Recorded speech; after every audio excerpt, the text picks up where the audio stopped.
The National Education Policy 2020 is the third such policy, after policies that came in 1968 and 1986. Though the government amended the 1986 policy in 1992, it was largely the same. The new policy has several reform proposals, including rationalization of higher education regulators, funding for private sector research, structural change in school education, integration of vocational education and coding from upper primary school, among others. The centre is expected to soon roll out the provisions of the new education policy or NEP, including the 4-year undergraduate courses with multiple entry and exit options, a multidisciplinary course structure, digital repository and academic credit bank almost 1 year after the policy was launched. What does the policy envisage for our education system in the years to come? How is it a departure from the decades-old education system we've had? And what are the problems it has sought to address? Does it fulfill the need for a holistic education and nurture well-rounded individuals with the tools to face the real world? These and other issues we will discuss in the course of the next 1 hour in our program In Focus today. Hello and welcome. I'm Rukma with you.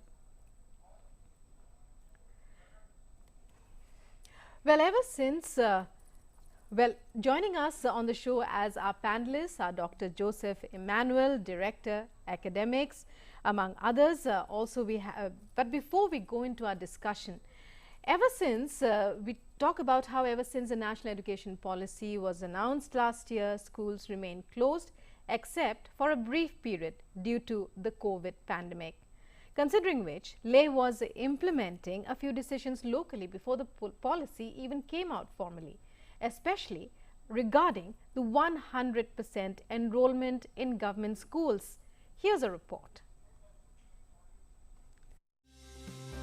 The NEP 2020 is a guiding philosophy for changing the learning landscape, making education holistic, and for building strong foundations for an Atmanirbhar Bharat. Since the launch of NEP, the government has been preparing plans for its implementation. Until that is done, Union Territory of Ladakh is implementing few decisions parallel to the NEP at the state level. Efforts including ensuring proximity of school, local community participation, education in mother tongue and training are now yielding results. Ladakh Autonomous Hill Development Council, Leh Model School in Sakti, which is about 60 km from Leh, is one such successful example.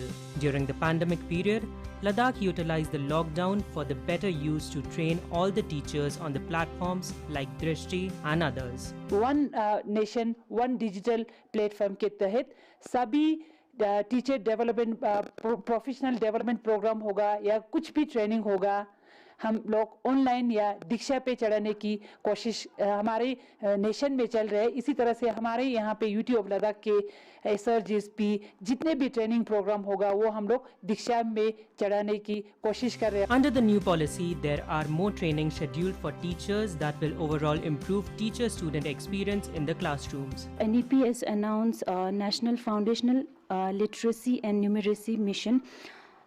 It is an important step towards, And we now take you live. That's U.S. Secretary of State Antony Blinken and Indian Foreign Minister Dr. S. Jaishankar. Secretary Blinken is on a visit to India and he will be holding high-level discussions with Dr. S. Jaishankar on a variety of issues. He will also be meeting Prime Minister Narendra Modi.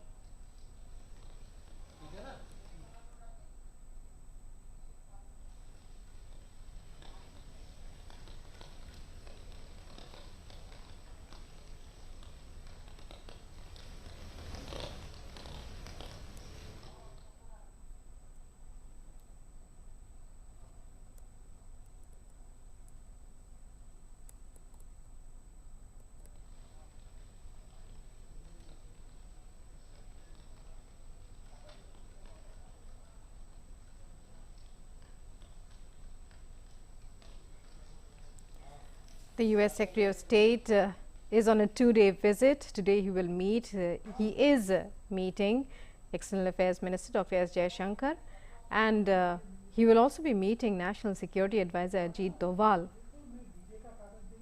The discussions are likely to focus on regional and global issues of mutual interest, including recovery from the COVID pandemic, the Indo-Pacific region, Afghanistan, and cooperation in the United Nations. Welcome back to In Focus, and we are talking about the National Education Policy 2020. It's been 34 years of waiting and a decades-old education system that is finally to undergo a change. So what are the recommendations? What do they mean? What are the implications of the recommendations? What is the vision behind the many reforms that have been stated in the new education policy? These and other issues we will discuss with our guests who are joining us, our esteemed panelists, Dr. Joseph Emmanuel, Director Academics of the CBSE, Professor Rishikesh Senapati, former Director NCERT, and Jyoti Arora, Principal, Mount Abu Public School, Rohini. A very warm welcome to all our guests. First of all, well, those are live visuals. Once again, External Affairs Minister Dr. S. Jaishankar heading that meeting there with Secretary of State Anthony Blinken, who is on a 2-day visit to India. The US Secretary of State will be meeting Dr. S. Jaishankar and also National Security Advisor Ajit Doval. The discussions will be focusing on regional and global issues of mutual interest, including recovery from the COVID pandemic,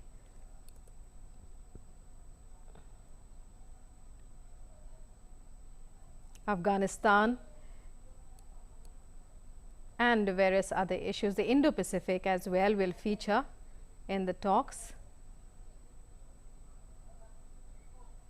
as well as cooperation in the United Nations.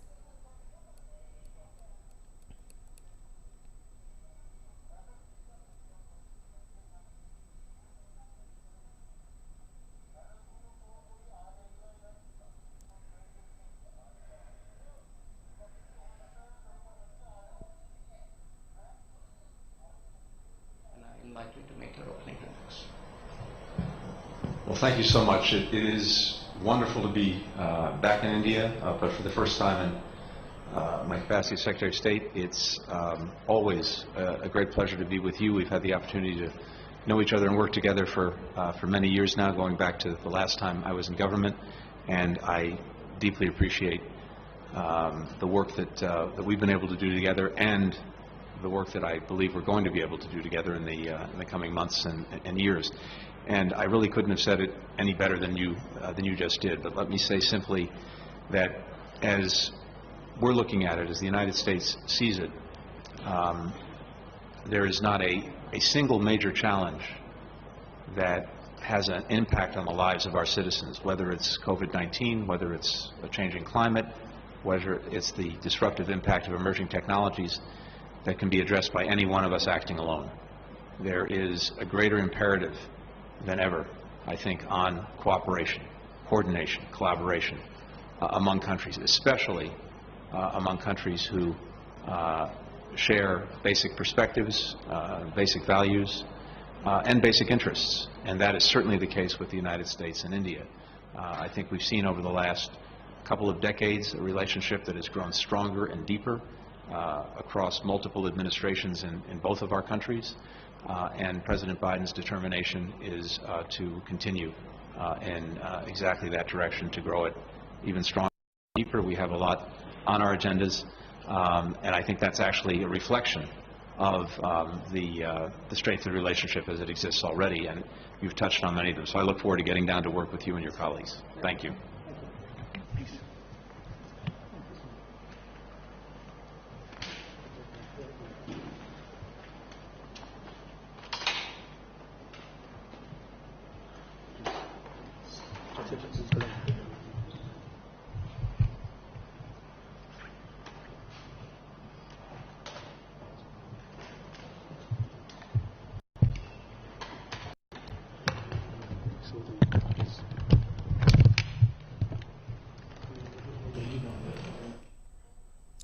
Welcome back to the studio. So we are discussing the national education policy. I'll go directly to our guests, our esteemed panelists that I introduced to you a short while back. Well, coming to you, Mr. Joseph, when we talk about the national education policy, among the reactions that came in was one by K. Kasturi Rangan, who was behind the drafting of the national education policy. He said the transforming and creating of a dynamic education system is fundamental for the progress of any country. India is no different. The idea is to open our minds to excellence. Well, Mr. Emmanuel, when we look at the various key points of the national education policy, there are many new changes. We'd like a broad view of what you think about it. The new national education policy has brought in a lot of energy to the complete education sector of India. A lot of innovative thinking, inclusiveness, as well as a joint collaboration for achieving excellence and equity in education. That is the aim for which all the educational institutions and all the organizations are working for. CBSE is looking for reforms in various areas, including teaching, learning, assessment, teachers' capacity building, as well as creating an overall environment in the school environment through the school quality assessment process. All the different areas are being focused as part of bringing the various recommendations of the NEP reality. In all the areas of school education, the board is working, and various schemes have been developed for bringing changes in the school quality achievement. Right. Well, we also have with us another guest. We go across now to Professor Hrishikesh Senapati, former director of the NCERT. Professor Senapati, it's been 34 years since we've had an education system. Why now? Why would you say that that it is most appropriate that we should have a new educational policy? Thank you. Really, I'm very happy to be a part of this program. And the very nice question you have asked, that why you are going to have this policy now after 34 years. If you look at the vision of the policy, the first purpose of this policy on Indian ethos, we want our children to be connected to their roots. And they should know our culture, they should know our tradition, they should know our value system.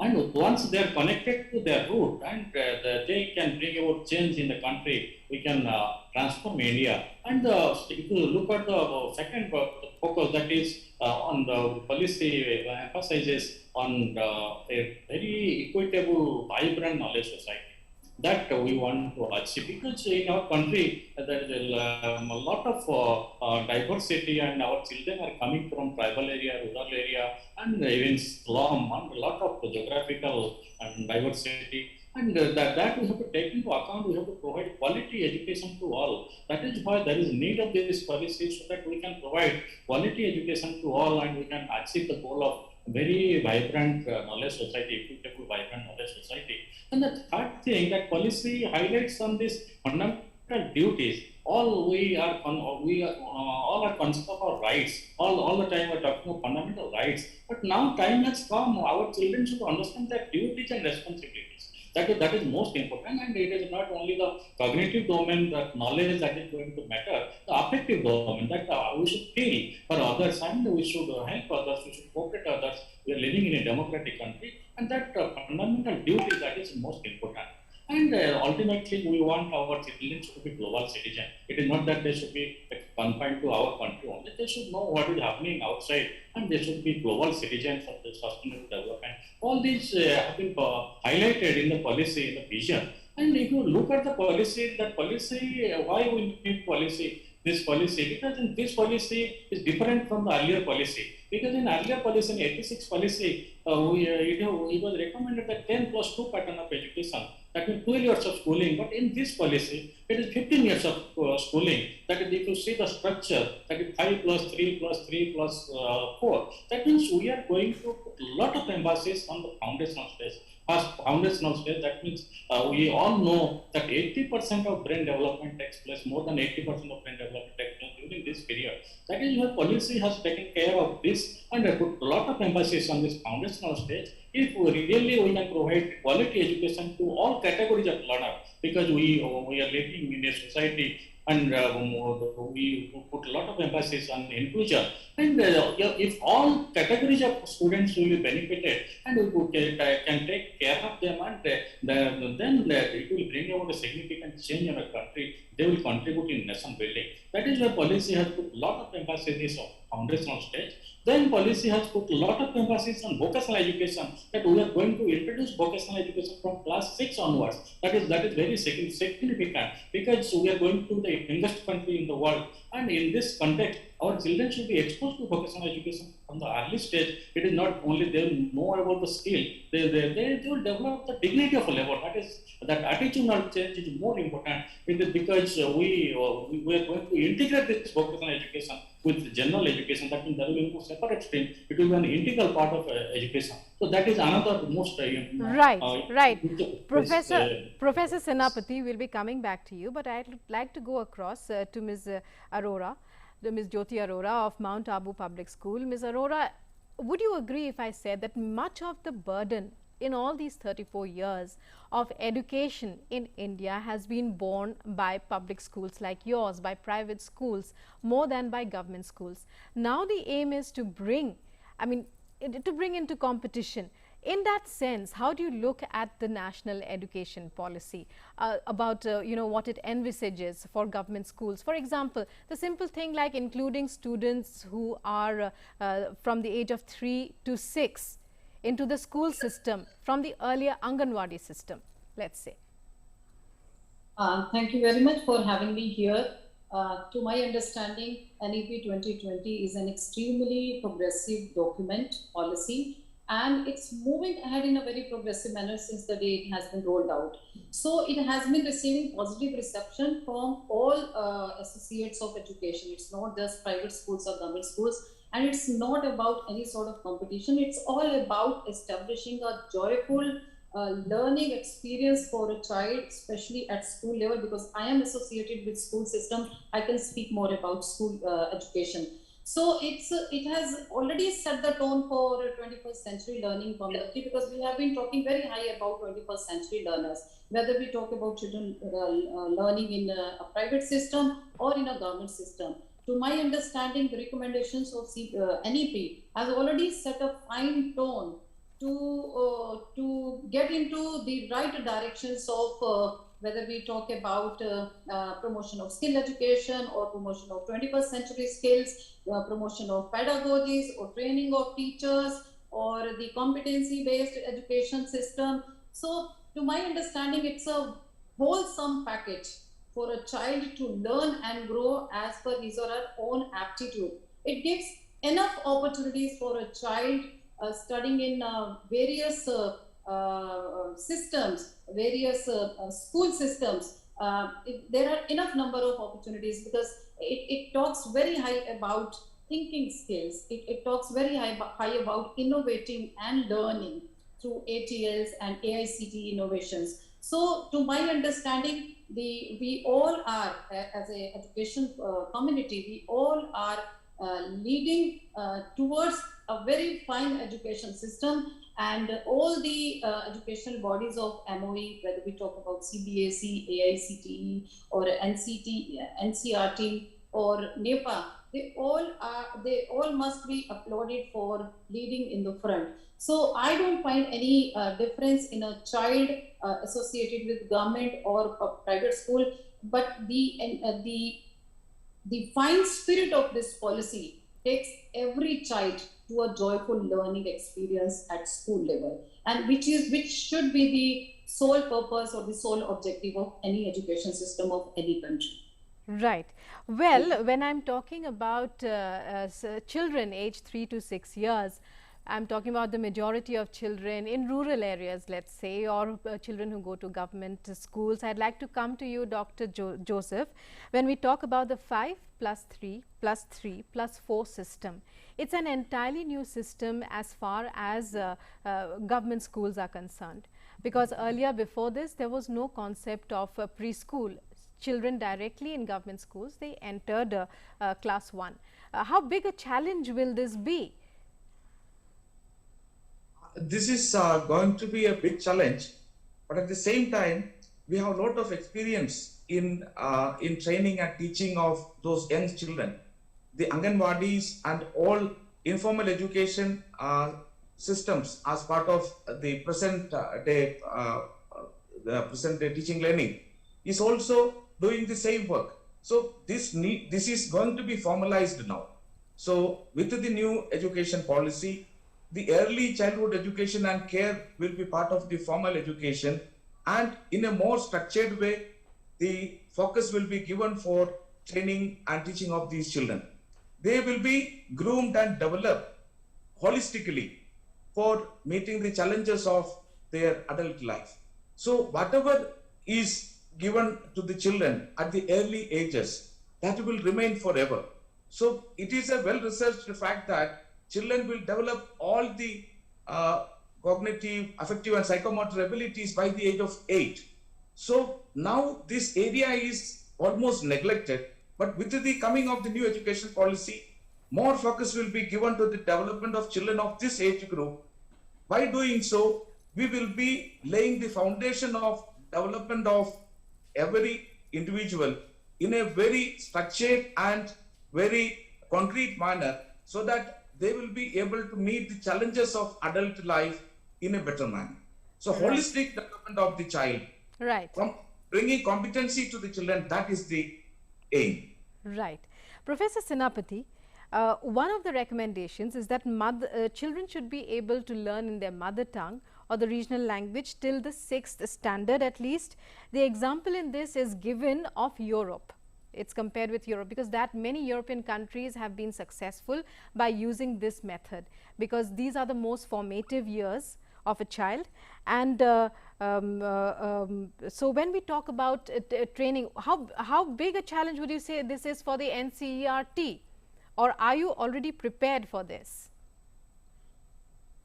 I think this is a big challenge, no doubt, but we can convert this challenge into opportunities, because this is a challenge from the point of view of the language. That means we are talking of multilingualism, and what the research says, if children are taught through their mother tongue, then their learning will be better.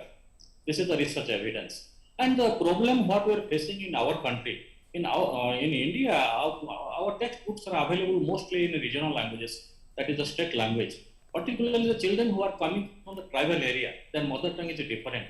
And we are asking them to learn through the state language. They are facing a lot of problems, a lot of difficulties, and as a result of which they are dropping out. And we can minimize this problem, and we can really help our children if we can teach them through their mother tongue. And if we follow the multilingualism, we take into account their language into consideration, then definitely we can help them to learn in a better manner, and it will help them to adjust effectively. They will not feel inferior. Actually, the problem is, since they do not know the language at the early stage, they drop out. So this is a very good recommendation of the policy, and we are putting a lot of emphasis on this mother tongue, particularly the children who are coming whose mother tongue is different from the state language. They will be they will benefited a lot, and this is a great recommendation. I appreciate this, because really we are going to make our country great by providing the right type of education to our tribal children. So that is a concern we are going to address. And the research says, if they are taught through mother tongue, and they can learn better, the learning will be better. And in the early stage, another thing, early stage, they can learn many languages. That is the advantage. So that all these, the police committee has taken into account all these points, and they have recommended, and they should be taught through their mother tongue, and this will be a great benefit. We know there will be challenge. We have to prepare the textbook in the language, and that we have to put a lot of effort, because in the policy it has also been recommended that we should add local flavor to the textbook, that local culture, that they should know their language, they should know their culture, they should know. That will be something great, and yes. Roots. So that Yes. will bring about a significant change. Yes, It's a very yes. very good. Yes, definitely. Jyoti ji, would you agree with what Professor Senapati has said? Also, although we do agree that it's on our part a very welcome suggestion, what would you say if I suggested that it should not result in under-emphasizing English, which is a great equalizer in our society and opens up the world for many? I fully agree with Dr. Senapati, because the objective of any education system should be create opportunities for the children to learn and grow as per their own aptitude and interest. And when it comes to mother language, to my understanding, every child is more comfortable with the regional language, mother language. So the education system should provide such opportunities for children to learn in the way they feel comfortable. So it's a very, very welcome move that NEP talks very high about promotion of regional languages, because with the promotion of regional languages, we will certainly be promoting the culture of our school, which is very high and which is very well respected. So it's a very welcome move, and whatever kind of arrangements have to be made, that we have to look into, though it's a big challenge as told by Dr. Senapati, but I don't see any problem where there is no solution. So inclusion of NEP in the Union Minister budget, and then talking very high about NEP in this budget, is a very clear indication that the government is highly serious and sensitive about the recommendations of policies, and the promotion of mother tongue, to my understanding, is a very big welcome move. At the same time, we want our children to be competent enough to deal with the global world, and now I feel that English comes as a second language, and English children learn automatically. Many times I've seen, that's my personal experience, that even if there is no intense formal teaching of English, children learn this language. But promotion of regional languages, promotion of our mother tongue is one thing wherein each one of you, we should appreciate, and we should applaud this initiative of or recommendation of NEP, because this gives a space to the child to be comfortable and learn. So there are many regions where children are not comfortable with English language specifically, and if they have the provision of Right. Well, coming to you, Dr. Joseph, being part of the CBSE, when we talk about fundamental literacy and numeracy, when we talk about fundamental literacy and numeracy at the level of early childhood, ages 3 to 6, what are the kind of provisions that the CBSE would like to, what is the kind of curriculum, or what are the kind of subjects that could be introduced? Where would the CBSE be taking its cue from? For foundational literacy and numeracy, all the CBSE schools will be prepared to meet the challenge, and by giving equal attention to every child. So early child education and care, or the foundational literacy and numeracy, here not only teaching and learning is important, the overall development of the child, the child's emotional development, the child's ethics, manners, and in a joyful environment, that is the focus of the board.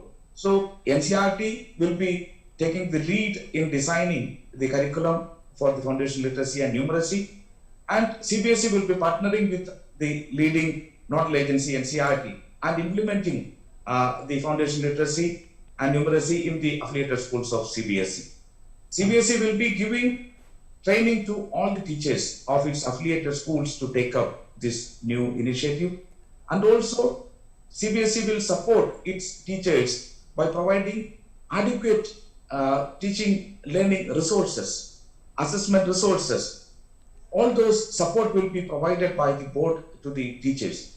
So the focus will be the child's holistic development in a joyful manner, and through this way, developing every child as a competent person, and skilling should be rooted with the surroundings of the child. That will be the approach the CBSE will be taking. Right. Professor Senapati, when we talk about teaching coding in the 6th standard, as the policy has recommended, and we take the example of China here. We know how far China has developed, because China has a similar system of teaching children coding in the 6th, from the 6th standard onwards. What do you think of this provision? I appreciate the idea, because we have to prepare our children not only for our country but the whole world, because they should be in a position to compete with the other children. They should develop their potentialities. So what is, because it is not only coding, many new subjects will be introduced, because now we are talking of artificial intelligence, and we are talking of even multiple intelligence, because we should take care of the multiple intelligence. Basic skills and competency that should be strengthened, because we do not know what is going to happen in future because of this fourth industrial revolution, and what type of job will be available. If from the beginning, if we prepare our children with required skills and competencies, definitely they can compete with their counterparts, and they can excel. Because if we will not introduce new subjects, we will not take into account the new areas, the emerging areas, what is happening in other part of the country, in other countries of the world, and then our children may face problem. That is why this will be good idea, good recommendation, and we can introduce it, and our children will be benefited, and they can develop their skills and competency, and they can adjust effectively and contribute significantly in nation building, because we are going to the youngest country in the world, and yes, we should have the basic skills and competency. This is a welcome step. I appreciate it. Yes, nation building, a holistic approach to education, these are some of the bywords of the National Education Policy. Jyoti ji, when we talk about a 360-degree report card, what should we understand by that? So, holistic report card, a 360-degree holistic report card. Yes, holistic this assessment technique will or can only ensure the holistic development of the child. We cannot assess the child only on the basis of 3 years examination towards the end of any year. So when we talk about 360-degree assessment of a child, here we talk about assessment of the child by all stakeholders. It's not just the examination, it's not just a teacher, it's also about the parents' involvement. It's also about the peer involvement. It's also about the self-assessment of the child as well. So assessing the child with this approach of 360-degree assessment mechanism will certainly ensure the true assessment of a child, because we are moving in a very fast-paced world, wherein we are also moving ahead with the clear understanding of purpose of education system, which is preparing the children for future life. So when we talk about future life, which is quite uncertain, we are not aware about what kind of jobs will be available ahead of 10 years. So this is the time when the child should be should grow with all kind of capabilities the child has.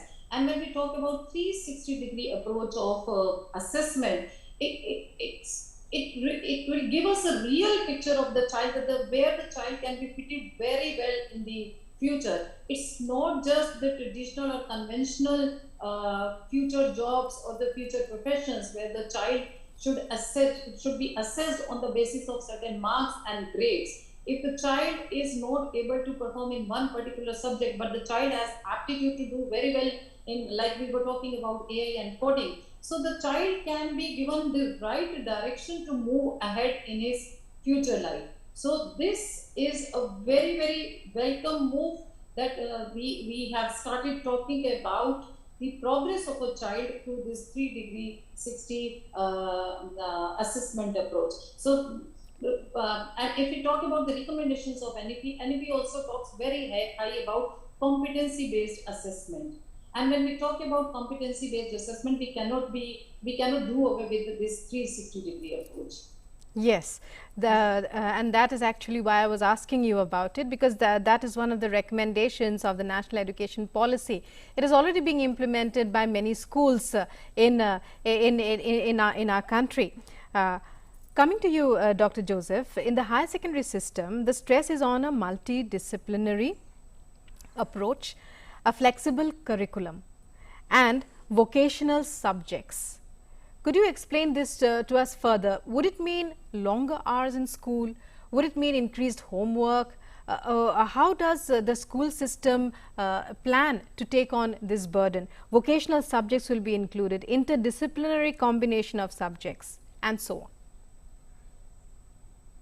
So, in the high school and higher secondary level, the focus is on multidisciplinary, interdisciplinary, and there will not be any hard separation between academic and vocational subjects. These are all various themes in the secondary level. The objective is to provide every learner an opportunity to learn the subject of his or her choice to become skilled enough to face the challenges of the later part of life. So when a child is learning at secondary and senior secondary level, more focus is given for skill set and abilities. So as part of this, CBSE has already given choice to the children to choose subjects of their choice in the senior secondary classes. They can choose any subjects, whether it is academic subjects or skill subjects. Any subjects can be chosen by the child. Only thing is they have to fit into the scheme, one language, and for electives, within that the child is free to select any subject of his choice. So more focus will be given for the children's choice. Again, NEP has recommended for offering subjects at 2 levels. According to the skill set and ability of the learner, a subject will be offered at school at 2 levels. So CBSE has come out with applied mathematics on the basis of this recommendation. Children with lesser aptitude for pure mathematics can have this opportunity to opt for applied mathematics, so that children who are interested to go for commerce-based subjects, economics, and even biology, for those children will be benefited out of it. In a similar way, in the coming years, more and more new courses will be added to meet the skill set, abilities, and aptitude of the students. In the middle level, new subjects like coding, artificial intelligence introduced for the students, so that an orientation will be given to these children in the skill subject areas from the early years. So gradually, when they come to the secondary and senior secondary level, they will be able to choose subjects of their choice, and at the same time, they will selecting skill-oriented subject to harness their skills and abilities. So the focus will be more on skilling of individual rather than giving academic knowledge. So ability, skill set, competency, these will be the more focal areas in the coming years in the secondary school education. The application of the knowledge, the capability of the learner to apply the knowledge acquired in the real life scenario. That is what we are aiming for. In the days to come, all the assessments will also going to check the ability of the learner, whether the learner is able to apply the acquired knowledge in the real life scenario. So in a multidisciplinary and interdisciplinary approach will be followed in the secondary and senior secondary level for building the capacity and competency of the learners. Yes. Professor Senapati, you were talking about the introduction of vocational subjects, which prepares a child for the world, for the real world. In rural areas, for example, in the earlier times, because of the prevailing system, a child perhaps may not be able to explain to his or her parents why they have to continue their education, because At many times, it becomes a choice between taking up an occupation and earning money for the family and continuing to go to school. Vocational subjects, we feel, the introduction and the stress on it, the inclusion of it for a more inclusive education system will help to deal with this problem of school dropouts. Do you agree? Yes, I agree with this, no doubt, because it is not only going to deal with the problem of dropouts, it is actually going to make our students more proficient. Because what I mean to say that it will help our children to develop their competences. Because we are in 21st century, our focus has been shifted from content mastery to competency mastery. Yes. And now we are going to integrate vocational education with general education. It will be not a separate stream, it will be an integral part of education. And if you see the pedagogy part of this policy, and it has been recommended that children will come to school without bags, and some that backless days will be there. That means it indicates that our children will be exposed to their local surroundings, local environment. They will interact with the local experts, and they will get exposure. And ultimately, what we want, we want our children should develop their basic skills and competency, and also they should feel that no work is inferior. Because now we are talking of the multidisciplinary approach. What does it mean? Because we want to promote the skills and competencies. If we limit it to a particular subject, if the competencies are not limited to a particular subject or particular area, even when we are talking of the vocational skills, it is all are integrated. So that multidisciplinary approach, that integrated approach, we have to follow, and we have to strengthen our vocational system. Because in rural area, what is available, that children can participate, they can contribute, and they can learn, and it will be a very good contribution to the society, because we can promote our vocational education. Nobody should look down vocational education, because in India, if you see the data in police also, it is a formal system of 5% are coming, whereas in South Korea it is 95-96%. So you see the gap. We have to prepare our children with the required skills and competencies so that they can contribute significantly in nation building. That is our focus. That is why vocational education will bring about a change, and it will be an integral part of the education. So that I appreciate the idea, and we are really going to implement this, and it will bring about a change. Right. Dr. Jyoti ji, when we talk about vocational education here and we talk about children, it's also been suggested that it should be local vocations, vocations that are necessary, a skill set that would be necessary for that particular region. So, would you say that schools would be prepared to provide this kind of education, because it will require teachers who are skilled in those in those professions? Let's say, for example, when we talk about places like Jharkhand, when we talk about places like Dhanbad, then training in mining, for example. When we talk about Himachal Pradesh, we can talk about say horticulture. Little small things that would benefit a child to increase the knowledge about these particular subjects. So, would you say that the schools would be ready to take on this burden? Yes, of course. When we talk about skilling India, we really need to think about all these requirements of skilling India. And when we are skilling India, we are empowering our country. And this empowerment can happen when more and more children are skilled into the local kind of needs. So this is a very, very nice initiative and a very nice recommendation of NEP. And as per availability of teachers are concerned, I don't think we have shortage of skilled teachers in the country. We have enough number of teachers. Rather, we shall be creating opportunities for lots of skilled people are already available in the country to take it forward.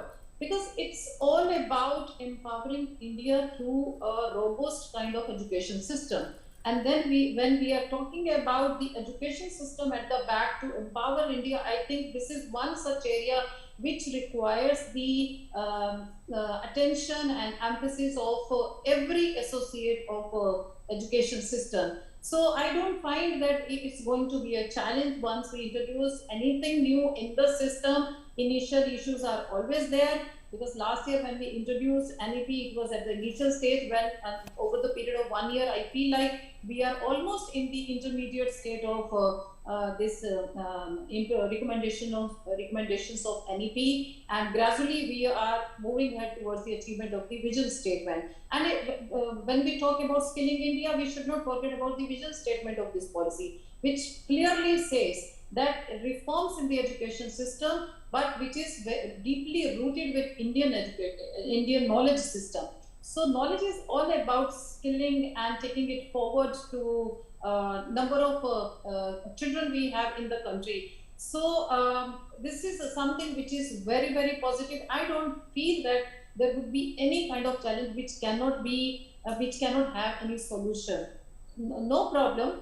We shall be looking up to our affiliating authorities like CBSE and other educational bodies of Ministry of Education like NCERT, SCERT, AICTE to give us the directions. But it's going to be very much possible and in a very, very smooth way, because India has, we say India is a rich heritage country and having richness in every form. So why not to explore this richness through skilling our own children and then growing in each and every state and together growing as a country.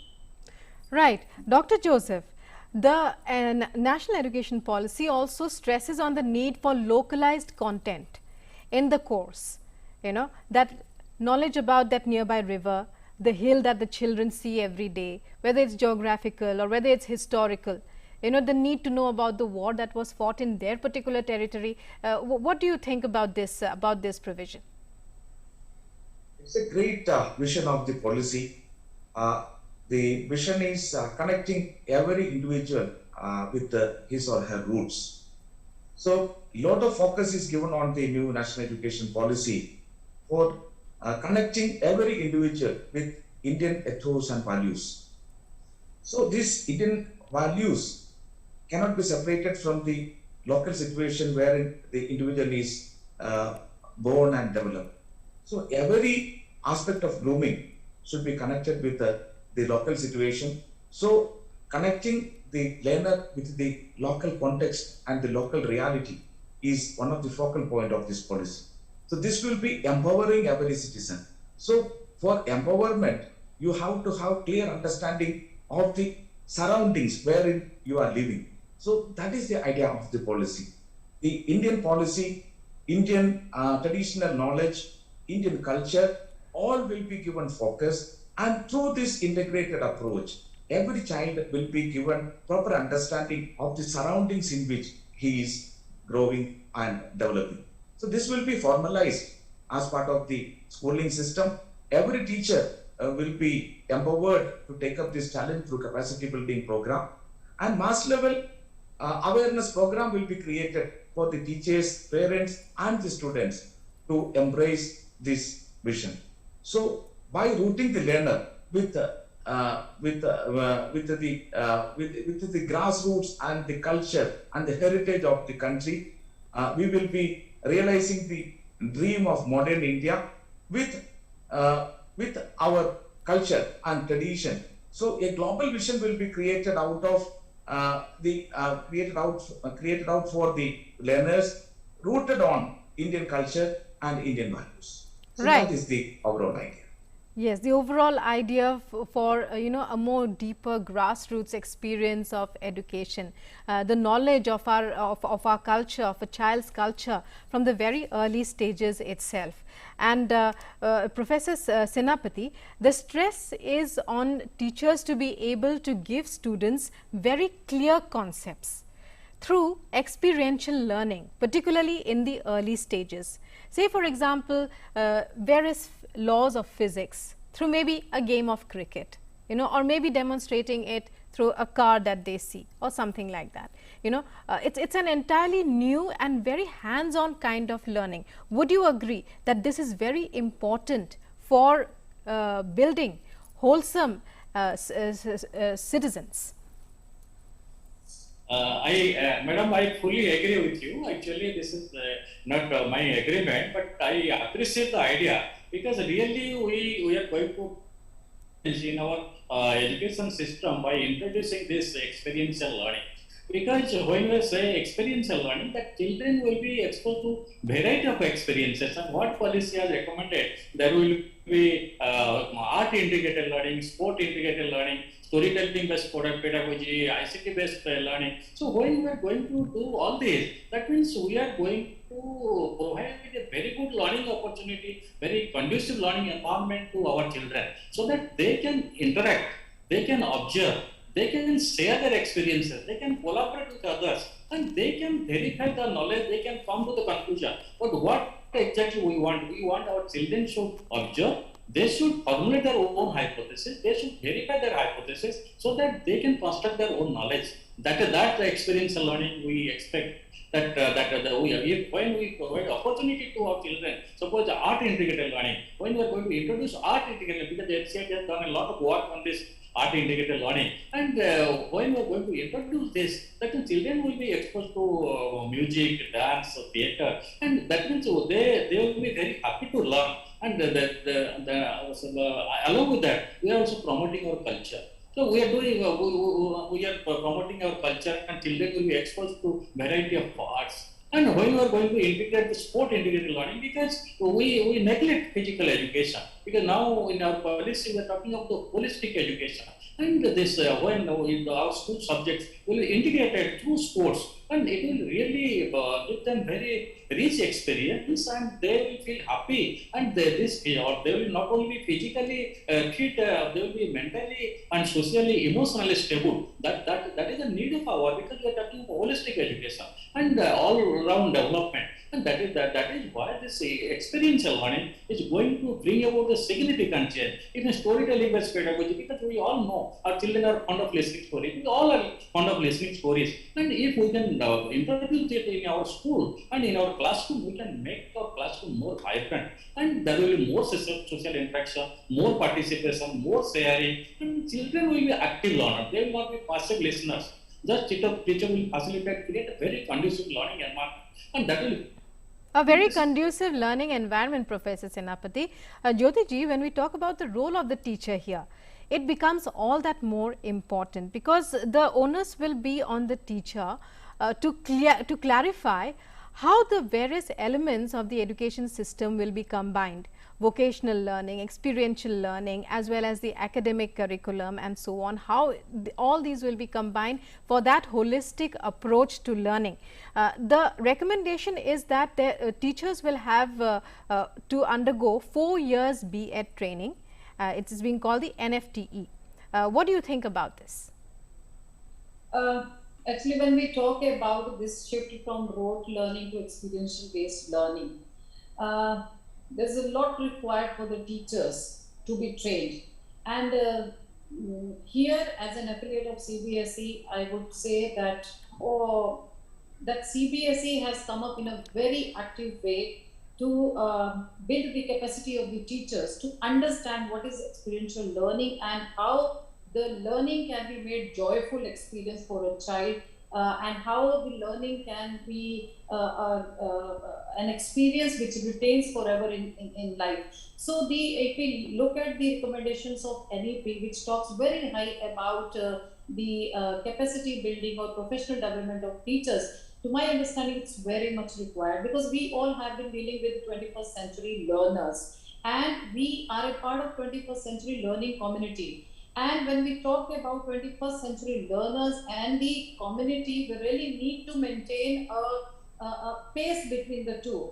So we need to understand what are their requirements, what kind of growth is required, what kind of learning is required, and then how can we be equip ourselves, or how can we empower ourselves to deal with these 21st century learners and their requirements. So if we look at the recommendation of compulsory professional development program for teachers or for the heads of the school, that's very, very important, and it's really going to add lots of value to our learning system, because when we talk about a good learning system, it is more about a conducive environment. It starts with the conducive environment. Whatever we want to get in our get out of our system, the very first and foremost important factor, I would say, is the environment.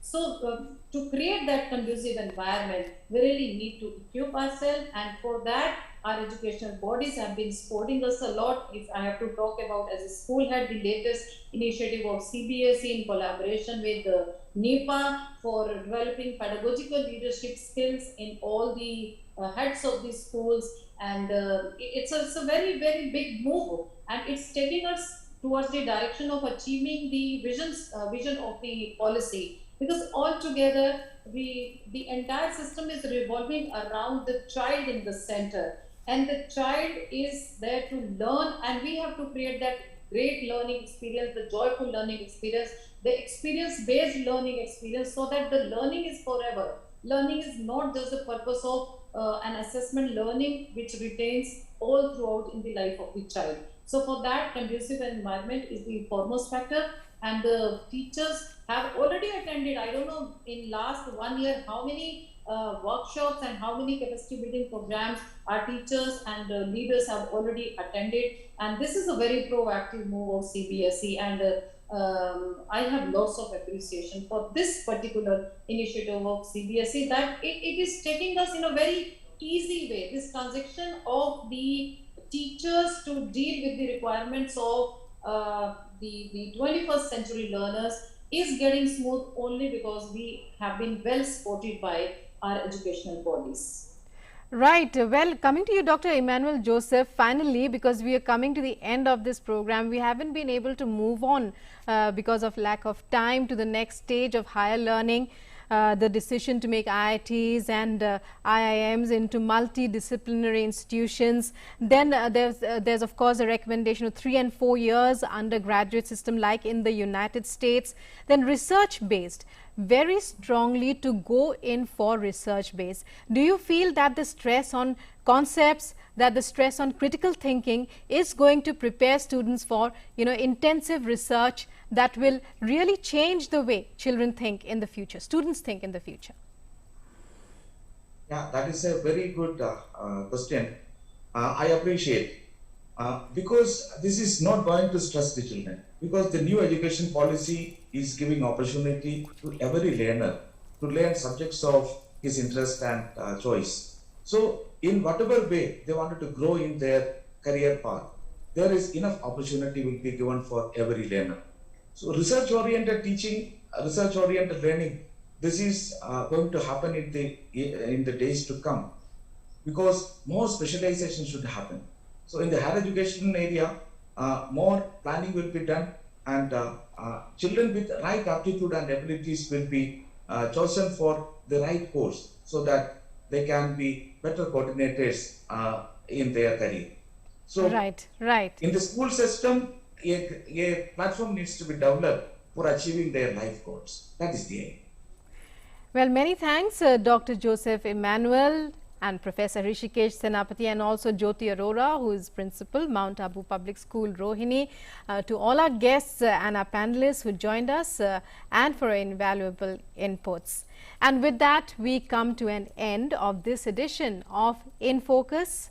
And as we were telling you, well, the National Education Policy, aiming for a holistic approach to education to fulfill the needs of children and youngsters of the 21st century, preparing them for real life at every stage. Well, we hope you enjoyed our show. Many thanks for watching. Namaskar.